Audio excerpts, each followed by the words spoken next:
My name is Amelia Nagoski, and I am the co-author of the New York Times bestselling Burnout, The Secret to Unlocking the Stress Cycle, which I wrote with my twin sister, Emily Nagoski. I am 44 years old, and I was recently diagnosed with autism.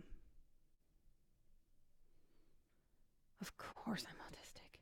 It explains my whole life. It explains my whole life.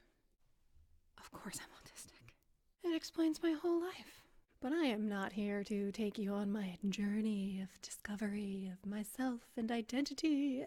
No, there are YouTubers who are doing that, not cheesily like I just suggested, but really well. And I'll link to some of the ones I really like in the description. So I'm not here to do that, but I do feel like I need to do something. And in my journey down the YouTube rabbit hole of autistic YouTubers, I discovered a common thing, which is that a lot of YouTubers made videos about autistic burnout. And some of them made several. And it's clear to me that they want help, that they need help. And I think I can help. I think this is something I can do with my feelings and my obsessions. I think this is something I can do. So that's what I'm here for. This video is Intro to Autistic Burnout. And the first part of that video was the introduction to me, who I am, why I'm here. And the second part is going to be Intro to Autistic Burnout, the science. The third part will be Intro to Autistic Burnout, the channel. I'm going to talk about like what the videos are going to be and what the actual plan is for what I'm going to do here. And fourth, we're going to talk about Autistic Burnout, the lived reality, because I have lived that reality. Okay, Intro to Autistic Burnout, the science. The research into autistic burnout is limited.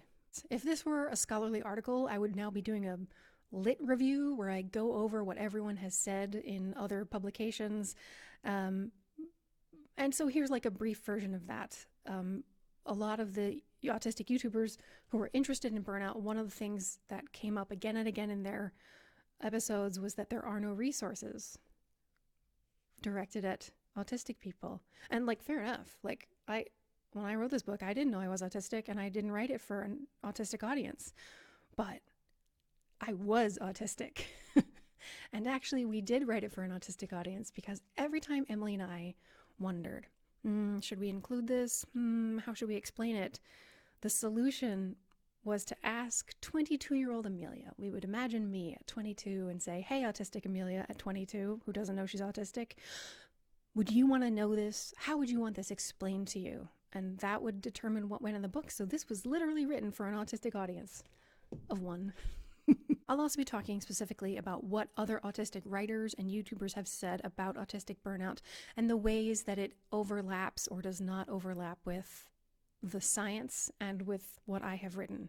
There was one study that was published last summer that when I found it, I really went, I need to do that. So the study was a qualitative study as opposed to a quantitative study. They didn't go like calculate things and measure statistics. They just talked to autistic people and then sort of distilled down what most of them said and to find some trends. And in their lit review, they're clear that there's just not much research into this. This is the graphic from the study. There's a citation in the description, and you can see that the stressors, barriers to support, and how they combine to create burnout. And this is exactly what we say in our book, in Burnout. And the thing is that all of these stressors are not actually specific to autism. They manifest uniquely in autistic people, but they don't only manifest in autistic lives. If you're a woman, a lot of this is true. If you're a person of color, a lot of this is true. If you're not Christian in America, a lot of this is true. If you have any kind of disability, all of this is still true. And since this is the approach that the researchers discovered that autistic people are thinking about burnout, it's not a surprise that this is the way that Emily and I were thinking about it in the book. The study also suggests solutions, and guess what? They're the same solutions that Emily and I talk about in the book. But we're like funny and charming about it and go into greater detail because, you know, we wrote an 80,000 word book, not just a little paper. So you see what I mean when I say I think I have something to offer the autistic community. And it feels really good to do a thing to help. And that brings me to Intro to Autistic Burnout, the channel. Look, this isn't monetized. This isn't my job. I'm not doing this to get YouTube famous. My target audience is less than 5% of the population, so I have no interest in appeasing the great and mighty algorithm, because I frankly don't trust a Google algorithm to help people who are marginalized and disadvantaged to find resources to help themselves.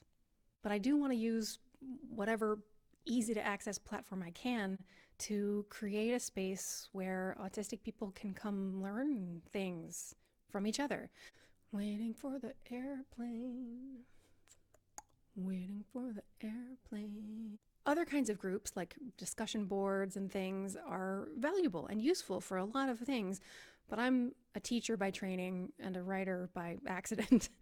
And I know the value of a presentation of material that is orderly, scaffolded, and clear. People learn a lot more when they learn from an actual teacher. In order to maximize the benefit of that, my plan is to make videos that begin with a single idea from the book, where I explain it in brief, and then I apply it to an autistic experience, and then I offer a concrete, specific thing you can do with that information to make your life better. Then it'll be in your hands. Go do the thing and come back and let me know. Did it help at all? Was maybe this one not the one for you? Come back and tell me so that I can find out what works for the most people, because helping the most people is really my goal here. Waiting for the airplane. This is a really slow airplane. And this brings me to Intro to Autistic Burnout, the Lived Reality. It's the Hunger Games. We're all tributes put in this arena by a power that wants to pit us against each other, to fight for our own survival against people who are struggling just like we are. But the hero of the story, Katniss Everdeen, gets a piece of advice from her mentor before she goes in the arena.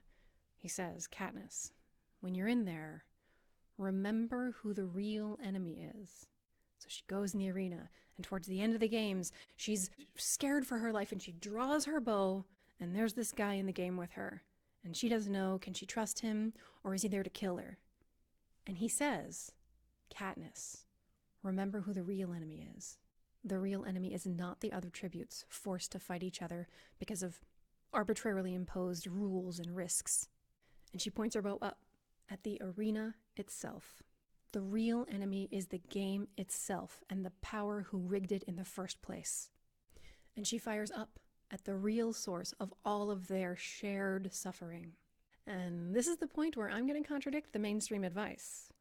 See, we're all taught that the cure for burnout is self-care. That's a lie. It's a lie put in place by the makers of the game to pit us against each other so that we scramble for resources for our own survival.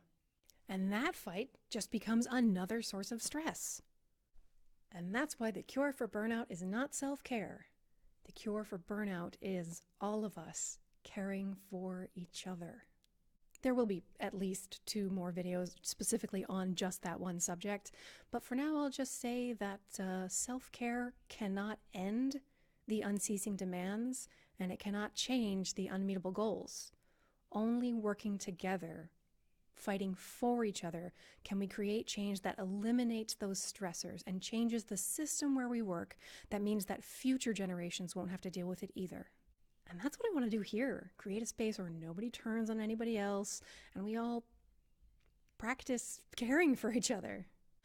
By the way, that is one reason I am going to be ruthless in moderating the comments. It's for your own protection. The second reason I'm going to be ruthless in moderating the comments is that I'm autistic, and moderating a message board is maybe the hardest thing I could ever be challenged to do. So I am not going to drain myself of energy trying to read into what you might mean and giving people the benefit of the doubt. Nope. I'm going to reduce the struggle for myself by having a hair trigger response to anything that might even vaguely suggest aggression of any kind. But I really do want your comments. I really, really do want feedback. So I'm trusting you to make your comments obviously and clearly respectful and kind. One of my autistic traits is an inability to magically know the rules for how to communicate. So in the interest of giving as much help and support to my autistic friends as possible, I have written out guidelines in the description that will help you create a comment that will not fall to my ruthless delete finger. If this strategy doesn't work out well, then I'll just do another video on like how the comments section should be working. But for now, I trust the autistic ability to follow explicit instructions. And I'll wrap up this video, as I intend to wrap up every video, with a concrete, specific thing you can do to feel better right now. And that thing is, help someone else. I know. You probably hardly have enough resources to help yourself. You can barely scrape yourself off the ground. How are you going to give away what little energy you have to someone else? You have to put on your own oxygen mask first, right? Right? Right.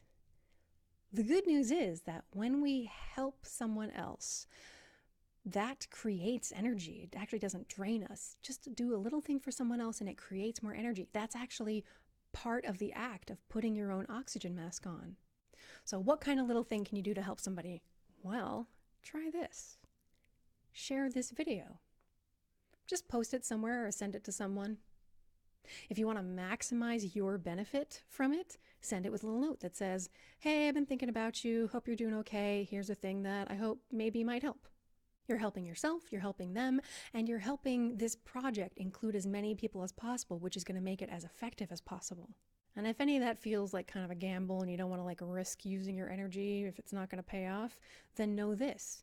You are guaranteed to be helping me. When I see you've shared this video, I will feel grateful and humbled and inspired and full of hope. And that's how this works. We're all part of a larger system where we all care for each other. So, share the video, then come back here and let me know, did it work? Did it give you a little boost? Or was this one maybe not one for you? Either way, I want to know. Until then, remember who the real enemy is, because the cure for burnout is not self-care. The cure for burnout is all of us caring for each other. Waiting for the airplane. Waiting for the airplane.